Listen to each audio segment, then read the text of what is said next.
Καλώς ήρθατε σε ένα ακόμα βίντεο στο κανάλι μου.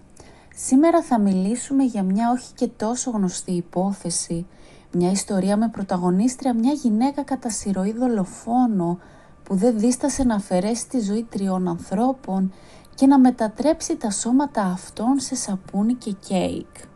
Η Λεωνάρντα Τσιαντσιούλη, γνωστή και ως η σαπουνοποιός του Κορέτζο, συγκλώνησε με την ιστορία της όχι μόνο την Ιταλία όπου έζησε, διαπράττοντας τα εγκλήματά της, αλλά και ολόκληρο τον κόσμο. Ο μεγαλύτερος γιος της θα ήταν η αιτία για να γίνει μια διαβόητη κατά συρροή δολοφόνος του 20ου αιώνα. Μην ξεχάσετε να κάνετε like και subscribe και να πατήσετε το κουδουνάκι για να μην χάνετε κανένα νέο βίντεο. Η Λεωνάρντα γεννήθηκε το 1894 στο μοντέλο της Ιταλίας. Από τα παιδικά της χρόνια μέχρι και την ενήλικη πλέον ζωή της, οι σχέσεις της με την οικογένειά της και ειδικότερα με τη μητέρα της δεν υπήρξαν οι καλύτερες. Η Λεωνάρντα είχε αποπειραθεί 2 φορές να αφαιρέσει τη ζωή της πριν τα 18, κίνηση που πυροδότησε την απέχθετη μητέρα της προς το πρόσωπό της, αφού λέγεται ότι η Λεωνάρντα ήρθε στη ζωή της μητέρας της ύστερα από τη σεξουαλική επαφή χωρίς τη θέλησή της. Το 1917 η Λεωνάρντα αποφασίζει να παντρευτεί τον Ραφαέλε Πανσάρντι, ο οποίος εργαζόταν ως υπάλληλος ληξιαρχείου. Η απόφαση αυτή κλώνησε και δίχασε την οικογένειά της, η οποία δεν ενέκρινε το γάμο αυτό διότι προόριζαν ως μελλοντικό σύζυγο της Λεωνάρντα ένα αρκετά επιφανή άντρα. Εκείνη όμως με θάρρος στήριξε την απόφασή της, γεγονός που έδωσε στη Λεωνάρντα και στο σύζυγό της την κατάρα από την ίδια της τη μητέρα. Μια κατάρα την οποία θεωρούσε η κόρη της ως την πηγή του κακού για όσα συνέβησαν στη μετέπειτα ζωή της. Η ίδια ως αρκετά προληπτική γυναίκα μετά την κατάρα που της έδωσε η μητέρα της, κατέφυγε σε διάφορα medium με απότερο σκοπό να προφτάσει τα όσα κακά της επιφύλασε το μέλλον της. Η πιο χαρακτηριστική πρόβλεψη που της έγινε ήταν εκείνη στην οποία ένα medium της είπε «Στο δεξί σου χέρι βλέπω φυλακή, στο αριστερό ένα άσυλο». Το 1921 το ζευγάρι μετακόμισε στη πόλη Λαουρία, τη γενέτρια του συζύγου της. Εκεί είχαν μια ήσυχη ζωή μέχρι που το 1927 η Λεωνάρντα συνελήφθηκε και καταδικάστηκε για απάτη. Όταν αποφυλακίστηκε και αφέθηκε ελεύθερη, αποφάσισαν με το σύζυγό της να μετακομίσουν στη πόλη Λακεδονία, όπου ούτε εκεί βρήκαν την ηρεμία που επιζητούσαν, μέχρι που το σπίτι τους καταστράφηκε από ένα ισχυρό σεισμό το 1930. Μετά από αυτό το ζευγάρι αποφάσισε να εγκατασταθεί μόνιμα πλέον στο Κορέτζο, χτίζοντας μια νέα ζωή από την αρχή.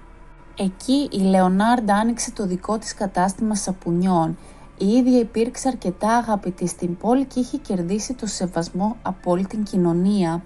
Μια χαρά η οποία δεν κράτησε για πολύ, αφού η ατυχία της συνεχίστηκε με αρκετές αποβολές και ημιτελείς εγκυμοσύνες.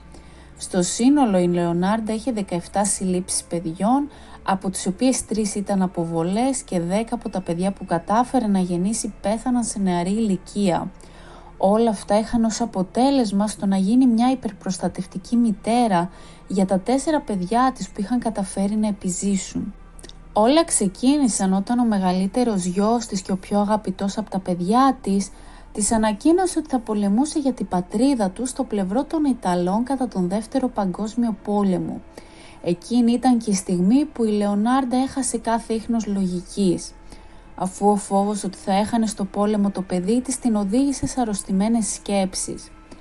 Το γεγονός αυτό σε συνδυασμό με την κατάρα της μητέρας της, η οποία τη συντρόφευε σε ολόκληρη τη ζωή της, πιστεύοντας ότι είναι ο πυρήνας όλων των δεινών που της έχουν συμβεί, την οδήγησαν στο να πάρει την καθοριστική απόφαση.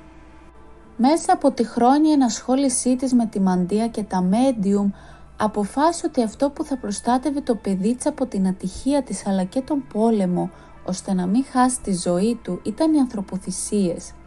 Και τα θύματά της δεν θα μπορούσε να είναι άλλα από τις ίδιες τις πελάτησές της. Τα 3 θύματά της ήταν η Φαουστίνα Σέτη, η Βιρτζινία Κατσόπο και η Φραντσέσκα Σοάβη.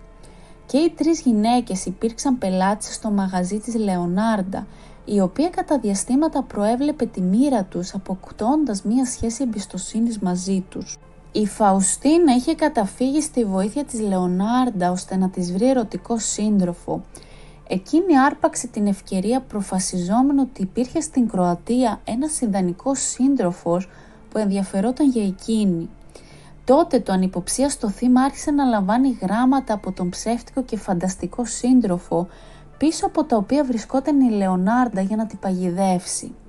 Η Φαουστίνα τότε αποφάσισε να κάνει το μεγάλο βήμα και να ταξιδέψει ώστε να συναντήσει τον σύντροφο με το οποίο αλληλογραφούσαν. Πριν αναχωρήσει οριστικά αποφάσισε να επισκεφτεί τη φίλη της, η οποία τη σκότωσε με ένα τσεκούρι αφού πρώτα είχε ρίξει στο κρασί που της πρόσφερε λίγο υπνοτικό. Με το δεύτερο θύμα της, τη Φραντσέσκα, ακολούθησε την ίδια τακτική όπως έκανε και με το πρώτο. Αυτή τη φορά όμως η Λεωνάρντα της υποσχέθηκε καλύτερη δουλειά σε ένα μακρινό μέρος και ανυποψία στη Φραντσέσκα τη δέχτηκε με χαρά. Πριν το θάνατό της την έβαλε μάλιστα να γράψει γράμματα στους συγγενείς της ότι ήταν καλά και ότι απλά φεύγει για ένα καλύτερο μέλλον, τακτική που εφάρμοσε και με το πρώτο της θύμα.